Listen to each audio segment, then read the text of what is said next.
नमस्कार शेतकरी मित्रांनो, नमो शेतकरी योजनेचा पहिला हप्ता 26 ऑक्टोबरला जमा झाल्यानंतर आता राज्य सरकारकडून नमो शेतकरी योजनेचा दुसरा हप्ता कधी शेतकऱ्यांच्या बँक खात्यामध्ये जमा करण्यात येणार आहे। तसेच पहिला हप्ता ज्या शेतकऱ्यांना मिळालेला नाही त्यांना तो कधी मिळेल आणि नमोचा पहिला आणि दुसरा हप्ता घेण्यासाठी शेतकऱ्यांना आता काय करावे लागेल, याबरोबरच दुसरा हप्ता येण्याची नेमकी तारीख काय आहे, या सर्व गोष्टींची सविस्तर माहिती तुम्हाला आजच्या व्हिडिओमध्ये पाहायला मिळणार आहे।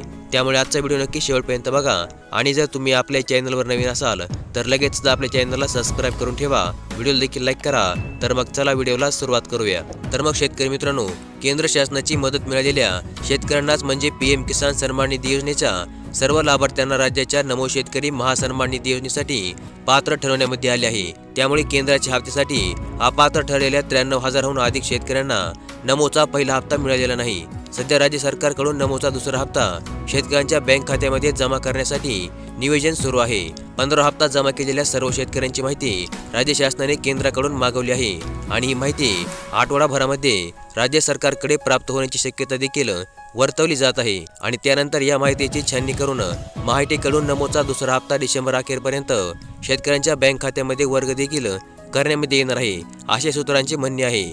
आधार संलग्न बँक खात्यामध्ये शेतकऱ्यांचा निधी पाठवला जाईल, अशी सूचना केंद्राने पुन्हा देखील केली आहे। परंतु 14 हप्ता देताना अटी शिथिल केल्या गेल्या आहेत। त्यामुळे राज्यामधील 85.7 लाख शेतकऱ्यांना 14 हप्ता मिळाला आहे। परंतु 15 नोव्हेंबरला 15 हप्ता जमा करताना ही अट पुन्हा लागू करण्यामध्ये आली आणि फक्त आधार संलग्न बँक खात्यामध्ये 15 हप्त्याचे 2,000 रुपये जमा करण्यामध्ये आले। त्यामुळे केवळ 84.67 लाख शेतकऱ्यांना पीएम किसान योजनेचा निधी मिळाला।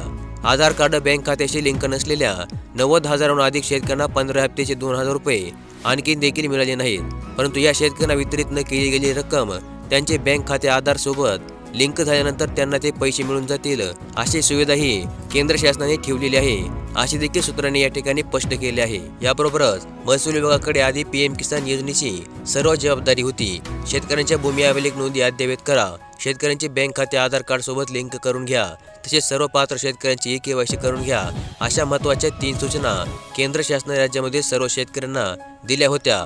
परंतु याकडे राज्यामधील शेतकऱ्यांनी दुर्लक्ष केले आणि या अटी पूर्ण करणारे केवळ राज्यामधील 70 लाख शेतकरी पीएम किसान योजनेसाठी आतापर्यंत पात्र ठरत होते। तसेच सूत्रांच्या म्हणण्यानुसार पीएम किसान योजनेची जबाबदारी राज्याच्या कृषी विभागाकडे देण्यामध्ये आल्यानंतर सर्व जिल्ह्यांमध्ये केवायसी आणि आधार संलग्नता अभियान राबवण्यामध्ये आले। या कामांमध्ये क्षेत्रीय यंत्रणांनी शेतकऱ्यांची खेडोपाडी शेत शिवारामध्ये भेट घेत आदींची अटीची पूर्तता करून घेतली। त्यामुळे लाभार्थी संख्या वाढली आणि आता लाभार्थी संख्या 70 लाखांहून थेट 84.50 लाखांच्या पुढे देखील सरकली आहे। याबरोबरच आता डिसेंबर महिन्याच्या अखेरीस नमो शेतकरी सन्मान निधी योजनेचा दुसरा हप्ता हा राज्यामधील सर्व पात्र लाभार्थ्यांना देण्यामध्ये येणार आहे। परंतु अजूनही बरेच शेतकरी असे आहेत जे हप्ता मिळण्यासाठी पात्र आहेत, परंतु त्यांचे बँक खाते हे आधार कार्ड सोबत लिंक नसल्यामुळे त्यांना पीएम किसानचा 14 हप्ता तर मिळाला, परंतु नमो शेतकरी योजनेच्या पहिल्या हप्त्याच्या लाभापासून त्यांना वंचित राहावे लागले।